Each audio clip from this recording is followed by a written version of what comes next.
Here is the 3-inch build that I've been flying in all of the recent 3-inch videos. It weighs in just over 150 grams.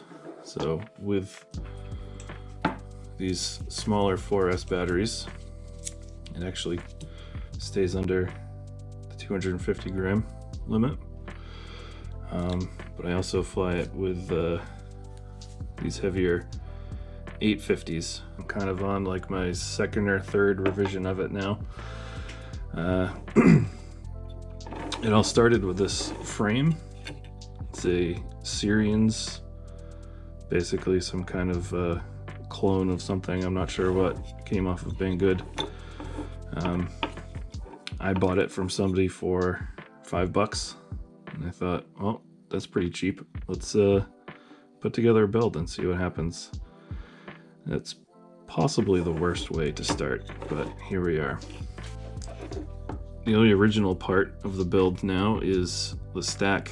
It's a 20 by 20 stack, HDLRC F7 28 amp F7 processor.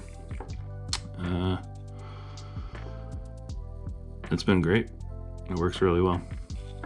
The early versions of it, I went with these, I think it's TC-MMRC motors. They did not do well at all. You can probably hear the clicking in that. That's a loose magnet. I re-glued probably 4 or 5 before I just got sick of these and gave up on them and switched to something else. So the motors I switched to are these Brother Hobby Tornadoes. They're the T1 Tornado. These are 1407 2800 kV. I got them on sale around Black Friday, Christmas time. I think they were about $10 each, so these are definitely a good grab. If you've seen any of the videos I've put up recently, they've got pretty decent power. Definitely got some solid punch outs with this. Especially paired with these 3060 propellers.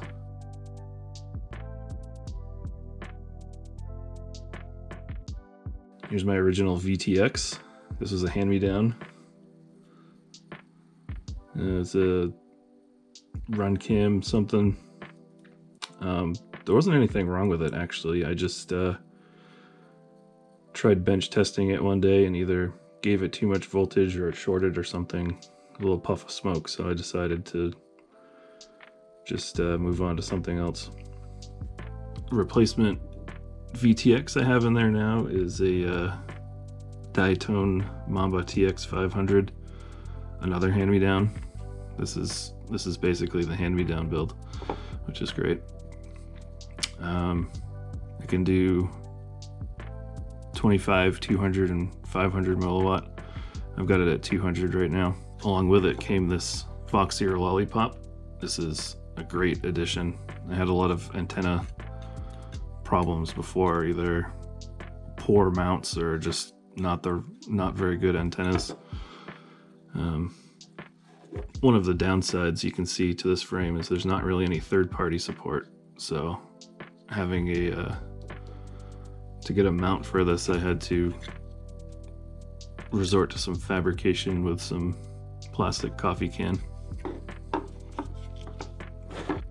Camera is a Runcam Nano 2. The original camera I got also for free had a crack in the lens, and then someone passed this one on to me a little bit later, so I swapped that out. This is the original receiver. It's a FreeSky X4R. As you can see, it's a little on the hefty side for a build this size. I had a little trouble making it fit,